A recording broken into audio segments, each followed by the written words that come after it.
Lies have been around as long as humans have been communicating, we've been lying to each other. Where this becomes a problem is when it harms people, when it harms public institutions, and when it undermines our capacity to trust one another, which is really fundamental for any kind of public structures or any kind of effort to achieve good things together.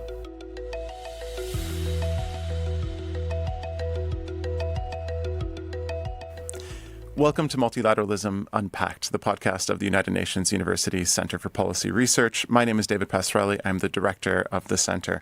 I'm delighted to welcome Dr. Simon Chesterman, David Marshall Professor and Vice Provost at the National University of Singapore. Simon Chesterman was previously Dean of NUS Law from 2012 to 2022, and his research and teaching focus is on international law, global governance, and the regulation of emerging technologies, particularly artificial intelligence.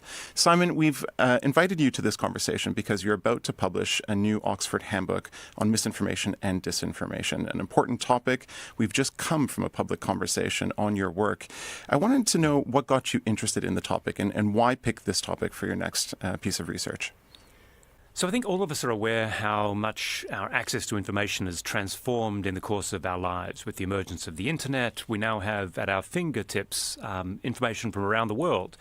The problem is that information abundance has not led to trust and often hasn't led to wisdom because we have no quality control.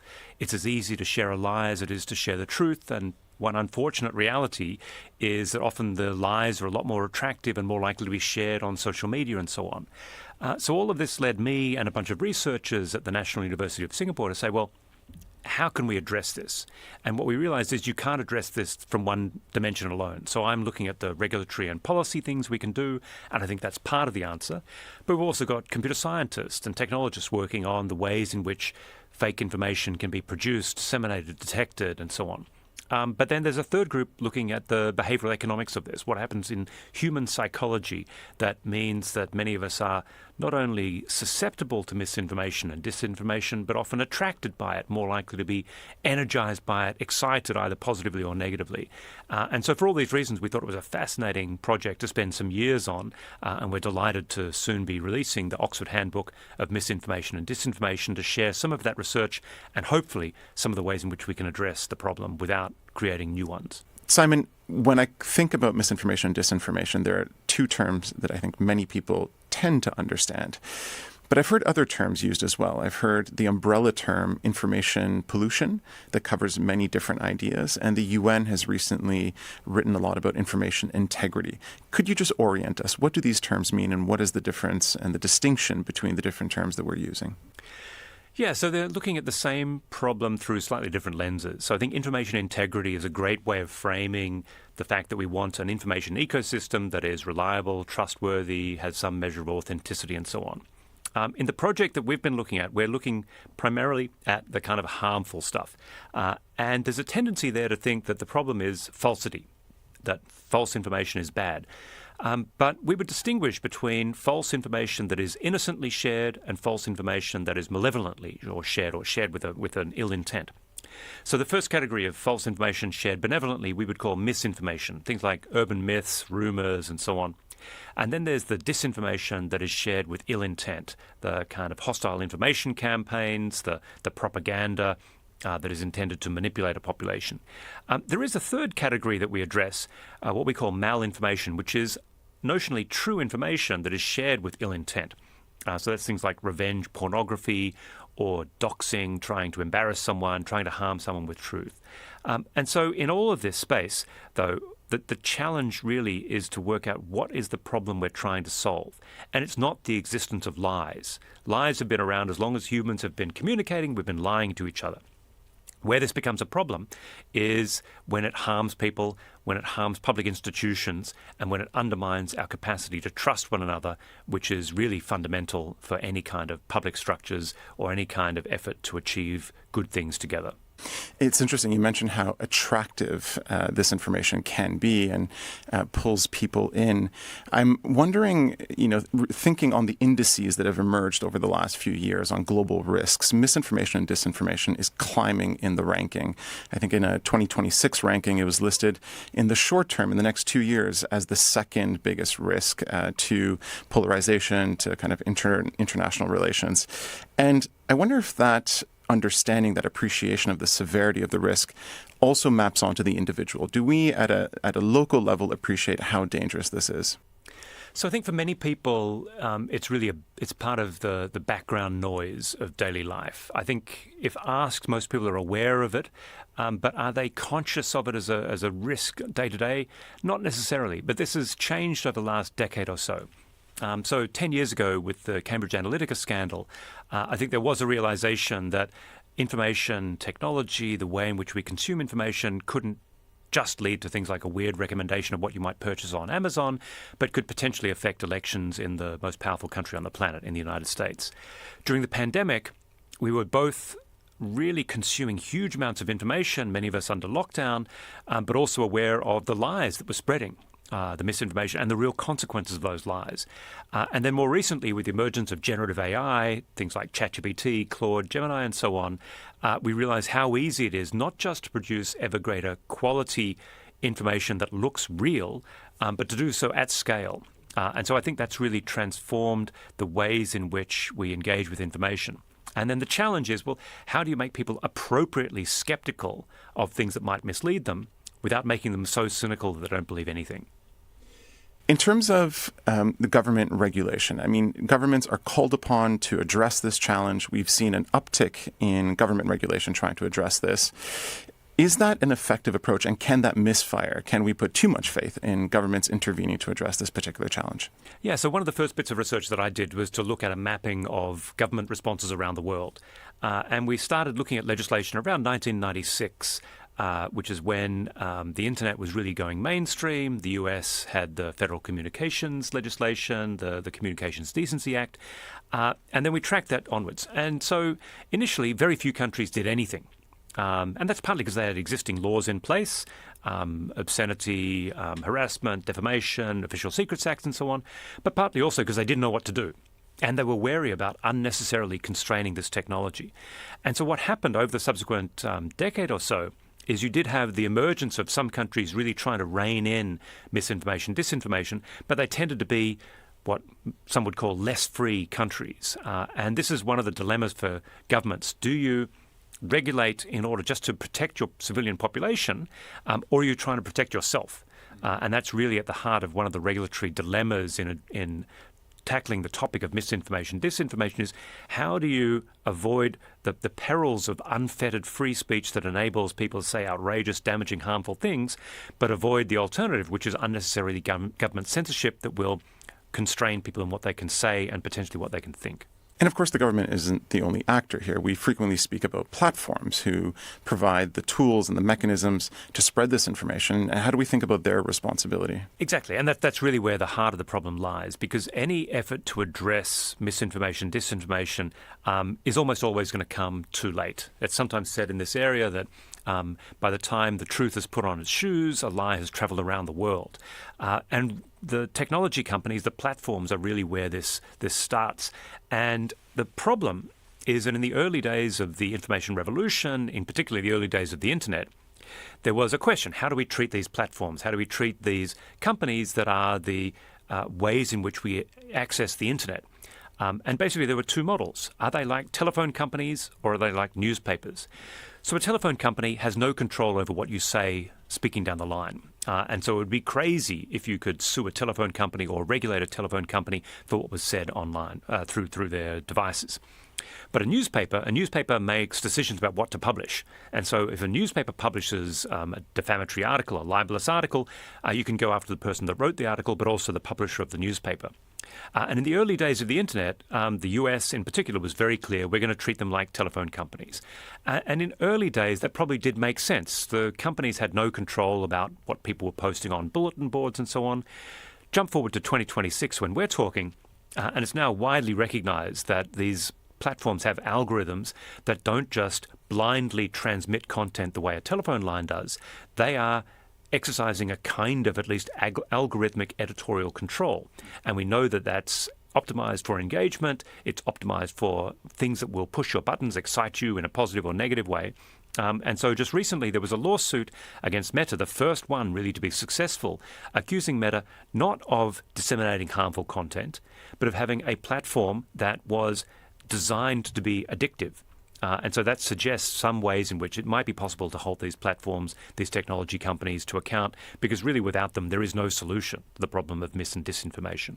You speak of addiction, and it makes me think of your writing on cognition and our motivations to seek out information, to spend time understanding information to help change our minds. And it strikes me that that is a major part of this, is our motivation and the incentives that we have to go out and seek information that we think is authentic. What can you say about the nexus of the cognition and the attractiveness of misinformation and disinformation? Yeah, so the behavioral economists that we've been working with have studied this, and there's now a lot of evidence that basically people like exciting falsities more than they like boring truths. And that really speaks to the ways in which some people, many people perhaps, use social media in particular. They're not using social media the way you might read a very serious, sometimes boring newspaper just to get information. They're blurring the lines between that source of information and entertainment.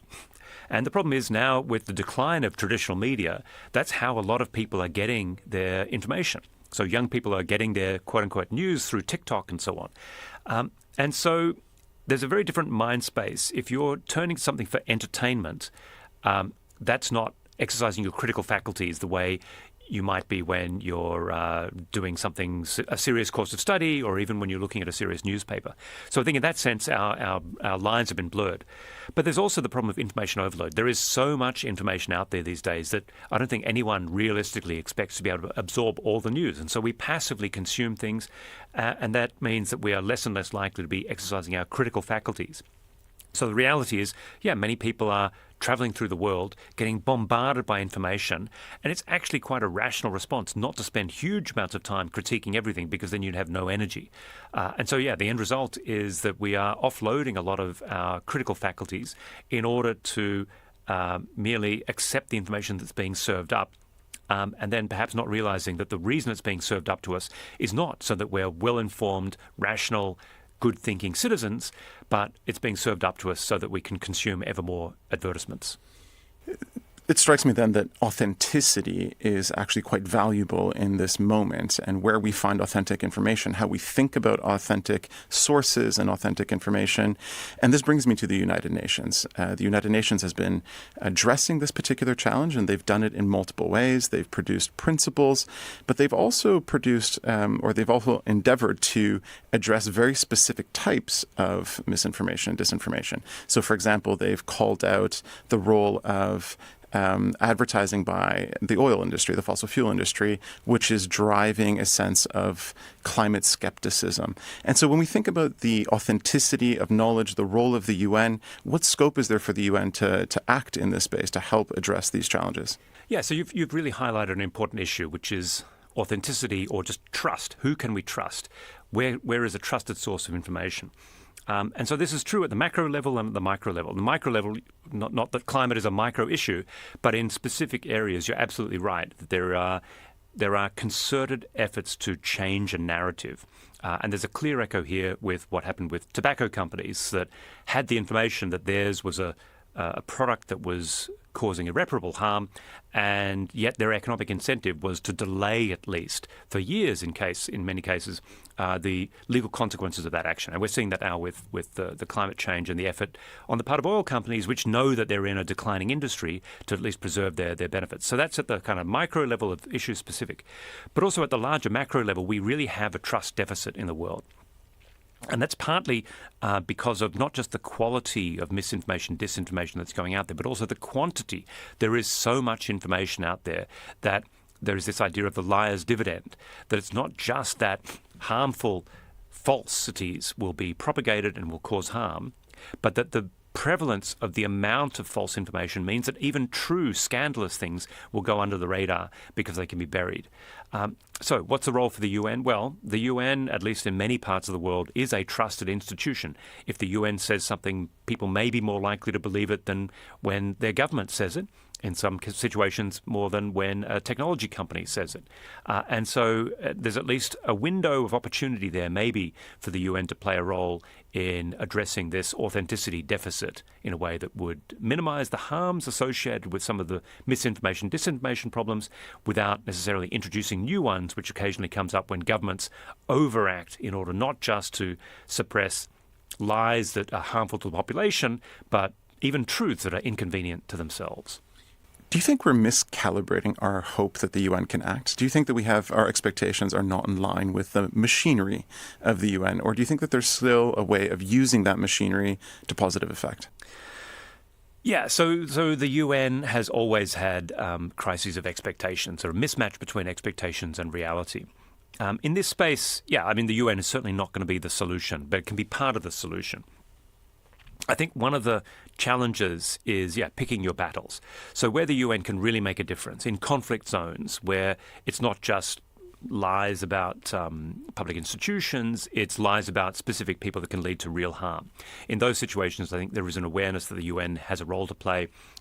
So more than 30 years ago, I interned less than 30 years ago, but more than 30 years ago, we had the war crimes that took place in Rwanda, the genocide in Rwanda, which started and was exacerbated by Radio Mille Collines spreading heinous lies about the Tutsi population. So I think in conflict zones is one area where the UN could make a difference. In developing countries, in developing development programs, the UN can also play a role in sharing good information. Pandemic preparedness. We saw during the pandemic what the World Health Organization called an infodemic, and a real desire for trusted, reliable information. But there is a risk also that the UN bites off more than it can chew. And even the World Health Organization, I think, was accused at times of overreach. So I think the UN can play a coordinating role, but I would see it more as a kind of architect than a solution in addressing this problem. Because what you need is a multi-level approach. So absolutely the most important thing on a day-to-day basis is up to individuals. What are they going to believe? How are they educated? How do they think about their information diet? Should they think of it more like their nutritional diet, where you shouldn't eat ice cream all day, and maybe you should also know that you shouldn't watch TikTok all day as your source of information. We need the technology companies to do the right thing, not out of the goodness of their hearts, but because they're incentivized to do the right thing, that they are, if necessary, compelled to do the right thing. We need states to regulate responsibly, because without them, they're the only ones with the regulatory hammer. But in all of this proliferation, I think the UN can at least play a coordinating role of developing shared standards, shared expectations, and hopefully shared measures of whether what we're doing is having an impact. Thank you. You've gone global and you've talked about all the different levels and layers where we could potentially have an intervention. And I want to come to the lowest level, the individual. Sometimes we think about the individual as being informed and therefore having been given the information that they need to act. Do you think that there's too much onus placed also on individuals? Yeah, so this has been a problem for many years. And I think it was Yuval Noah Harari who said this first, that there's an assumption that more information will make us wiser. But actually, information is a bit like food, to stick with my nutrition analogy. And there's a point beyond which more food is not actually good for you. It can be harmful for you. And I think we're seeing that in the information space. There is so much information. The problem is not access to information. The problem is quality control of information and also impulse control of where our impulses take us. So I think on a starting basis, it's great if people can be informed, can be thoughtful about their information diet. But I think just relying on them to make good decisions is not going to be realistic. We need to educate them, we need to incentivize them, but we also need to protect them from harmful information. Again, sticking with the food analogy, there are food standards. There are poisons that are prohibited. There are things like alcohol and tobacco you've got to be a certain age to consume. And I really think some of that needs to come into our information diet also, perhaps starting most obviously with protecting kids. So it's astonishing that children have access to all the world's information, but can't go out and buy a cigarette or a bottle of beer. I'm fully in support of that, but maybe we should be more thoughtful about the information they're consuming as well. Simon, one of the remarkable things of an edited volume is that you get to work with a large group of researchers and they all bring something to the table. Can you tell me something that surprised you or that you found that was interesting in working with this group of researchers on this new edited volume? Yeah, so I think one of the joys of being an academic is you get to think about things just because they're interesting and you're surrounded by interesting people. But this interdisciplinary project really did move me out of my comfort zone. So I've got a lot of experience dealing with law and regulation, but it was fascinating learning about the behavioral science, the psychology of the reasons why in which people consume and share information. But the most illuminating thing to me was really engaging with the computer scientists. And then we had an aha moment at one point where we were talking about the problem. And then I realized we had completely different methodological approaches in that they thought this problem could be solved the way you can debug a computer system. And my social scientist colleagues and I were bemused and then realized that this was actually a really important distinction, that for us, you couldn't solve the problem of misinformation, disinformation. The best you could hope was to manage it. And I think we learned a lot from each other, and we're still learning and looking forward to working with them on possible next steps to see whether we can operationalize these things and maybe bring some of them into the policy space as well. I tend to find with these conversations where we're dealing with a global challenge that there can be a silver lining, there can be a message of hope. And if there was a development or something that put us on a trajectory that was more hopeful, what would you think that is? So, I think the possibility of change at an individual level is one thing, and clearly humans are immensely capable of growth. My hope is that what people will realize when they get over the ability to generate fake images, it may be a bit like chess. So chess, back in 1997, when Garry Kasparov lost to Deep Blue, many people thought, well, that's the end of chess. But actually, chess is now more popular than ever, and we're using computers to work out new ways of playing, new strategies. We saw the same thing with Go after 2016. So there's a possibility that we will get through this experience of seeing how easy it is, how trivially easy it is to produce compelling, fake information, and then realize that maybe the important thing isn't the volume of information or even the quality of the fake, but the ability to trust something. And that will inspire us to invest in things like education, invest in journalism, and invest in a little bit of authenticity in order to preserve some measure of shared reality that will make it possible for us to do all the things that we would like to do as communities, whether that's achieving the Sustainable Development Goals or just having a good, safe and prosperous life. Simon, this has been a fascinating conversation. We have seen so much interest in this topic, and we are just months away from the UN's first global dialogue on AI, and certainly this issue of misinformation, disinformation will feature centrally to that dialogue, given how closely it ties to algorithms and AI. I want to congratulate you on this work with your co-authors. Thank you so much for sharing the insights with us today, and good luck on the publication. Thanks so much, David.